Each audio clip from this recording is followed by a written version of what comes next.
अङ्गं हरेः पुलकभूषणमाश्रयन्ती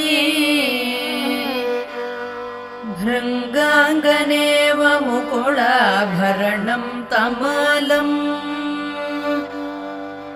अङ्गीकृताखिलविभूतिरपाङ्गलीला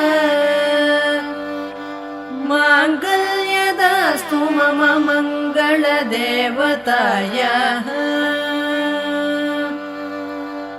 मुग्धा मुहुर्विदधति वदने मुरारेः प्रेमत्रपा प्रणिहितानि गतागतानि मालादृशोर्मधुकरीव महोत्पलेया सा मे श्रियं दिशतु सागरसम्भवायाः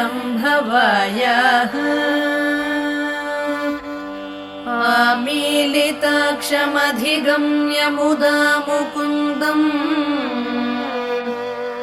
आनन्दकन्दमनिमेषमनङ्गतन्त्रम् आकेकरस्थितकनीनिकपक्ष्मनेत्रम्